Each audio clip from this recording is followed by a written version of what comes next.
Hello दोस्तों, stock speak में आपको स्वागत है। आज अभी देखिए इकोनॉमिक्स टाइम्स में एक न्यूज है। By state bank of India target price 445 Kotak security ने बोला है। ये एक दिन का न्यूज है, उसके बाद 2 दिन आगे का न्यूज है। इकोनॉमिक्स टाइम्स में फिर निकाला था by state bank of India target price 530, ये मोतीलाल ओसवाल ने बोला है। और एक न्यूज़ 3 घंटा का आगे में आया है फाइनेंशियल एक्सप्रेस में। एनालिस्ट कॉर्नर बोल रहे हैं maintain by on SBI with target price of 530। उसको थोड़ा देखेंगे एक्चुअली 530 वो जाएगा कि नहीं, और वो कितना तक जा सकता है, कितना हमको रिटर्न बना के दे सकता है। सच में ये मल्टीबैगर बना के दे सकता है? सच में ये हमारा जो टारगेट है 24% उससे भी बीट करेगा, 24% से भी बीट कर सकता है? ये सब जानने के लिए हमको जाना पड़ेगा पहले स्टेट बैंक ऑफ इंडिया का उसका चार्ट पैटर्न में। चार्ट पैटर्न जाने के बाद उसको एक कंपेयर करेंगे एक देख सकते हैं। स्टेट बैंक ऑफ इंडिया कल 429 में वो रुका है।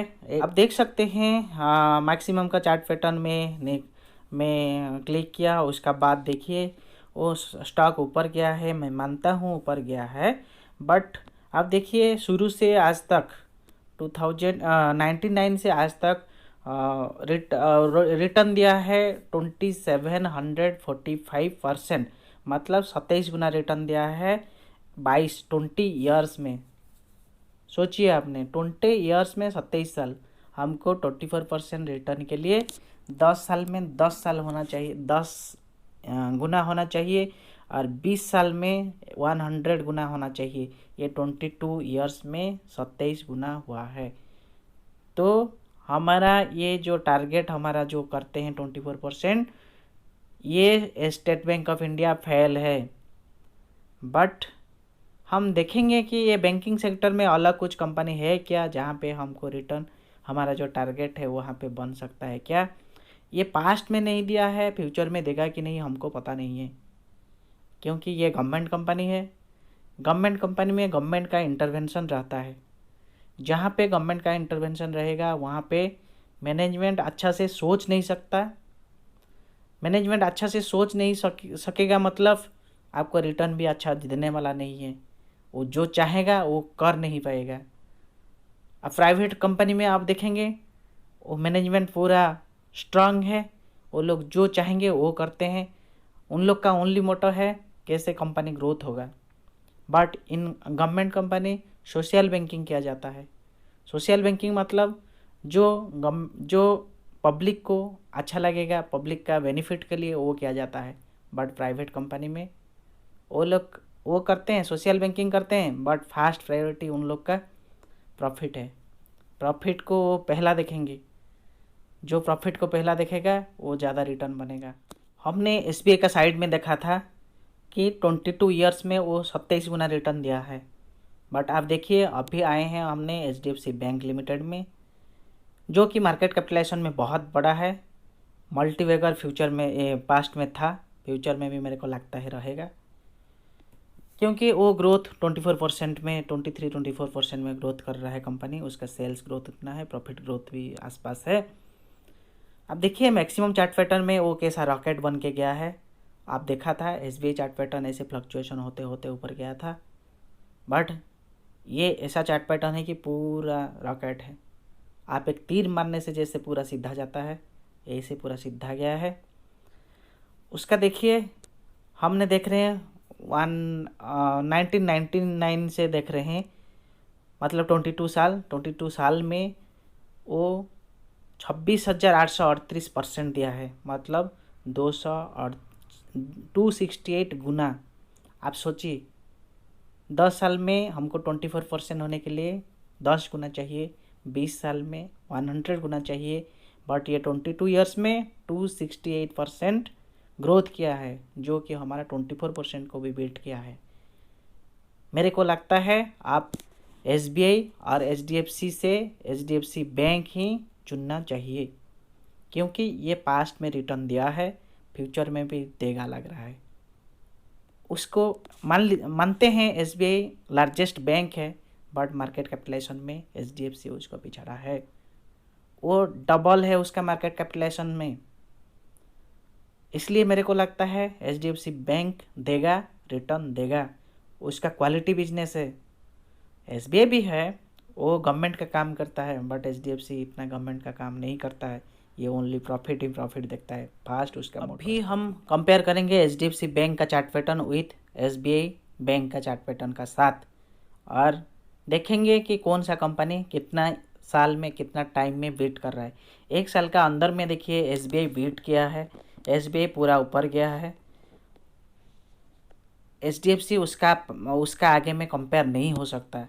बट जब हम 5 साल का चार्ट पैटर्न देखेंगे, एचडीएफसी बैंक एसबीआई को बीट किया है चार्ट पैटर्न में, ज़्यादा रिटर्न दिया है एचडीएफसी बैंक ने आज कंपेयर टू एसबीआई। और हम मैक्सिमम चार्ट पैटर्न देखेंगे तो कोई कंपैरिजन नहीं है, एसबीआई कोई कंपेयर नहीं कर सकता एचडीएफसी का पास में।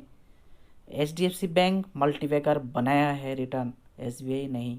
एसबीआई मल्टीबैगर रिटर्न नहीं दिया है, ओनली 27 गुना किया है 22 ईयर्स में।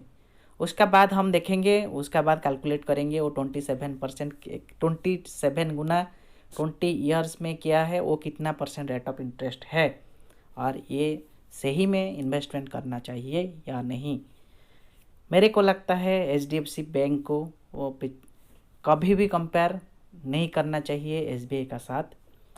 रिटर्न का मामले में, अलग मामले में मैं बोल नहीं सकता हूँ, एचडीएफसी बैंक का साथ रिटर्न का मामले में कंपैरिजन नहीं है। आप देख सकते हैं स्टेट बैंक ऑफ इंडिया का मार्केट कैपिटलाइजेशन 3,83,000 करोड़ और एचडीएफसी का 8,20,000 करोड़, मतलब ऐसे 2 गुना से और ज़्यादा है उसका मार्केट कैपिटलाइजेशन में। उसको बहुत ऊपर में एचडीएफसी बैंक है। स्टेट बैंक ऑफ इंडिया का मैन पावर 2,45,000 है, उसका state bank of HDFC bank का 1,20,000 है। स्टेट बैंक ऑफ इंडिया का पी रेशियो ओनली 17.10 है। एचडीएफसी बैंक का पी रेशियो 25.82% है। अब भी पैंडेमिक ख़त्म हुआ है, इसलिए लोग को लगता है, ये जो इन्वेस्टमेंट करने आते हैं शेयर मार्केट में, उन लोग को लगता है कि स्टेट बैंक ज़्यादा रिटर्न देगा, क्योंकि वो वैल्यूएशन नीचे में चल रहा है, उसका पी नीचे है। अभी प्रॉब्लम ख़त्म हो चुका है, तो एसबीआई ज़्यादा रिटर्न दे सकता है एचडीएफसी बैंक से। बट मेरे को लगता है ये शॉर्ट रन के लिए शायद हो सकता है, बट लॉन्ग रन में एचडीएफसी बैंक में आपको इन्वेस्टमेंट करना चाहिए। आप 5 साल 10 साल ऐसे 15 साल 20 साल सोच रहे हैं तो एसबीआई लेना नहीं चाहिए। आप 1 साल का अंदर में एग्जिट करेंगे या कुछ करेंगे तो आप ले सकते हैं। लॉन्ग रन आप रखना चाहते हैं, आप पावर ऑफ कंपाउंडिंग में पैसा बनाना चाहते हैं, आप आपका शेयर को, आपका इन्वेस्टमेंट को मल्टीबैगर रिटर्न बनाना चाहते हैं, आप 10 साल का अंदर में नौकरी छोड़ना चाहते हैं, आप बाद में पासिव इनकम में आपका गुजारा बनाना चाहते हैं, तो मेरे को लगता है HDFC bank is better than SBI. हम अभी देख रहा था state bank of India 22 years में 27 गुना दिया है, और उसका रेट ऑफ इंटरेस्ट कितना है मैं यहाँ पे कैलकुलेशन किया हूँ। इनिशियल इन्वेस्टमेंट मान लीजिए हमारा 1 रुपीज़ है आज का डेट में, और वो 1 रुपीज़ को हमको 22 ईयर्स में 27 गुना करना है, मतलब 27 रुपीज़ करना है। उसका इनिशियल इन्वेस्टमेंट 1 रुपीज़ है, इंटरेस्ट मान लीजिए 15% लिया, और 22 ईयर्स में कितना बन रहा है देखेंगे।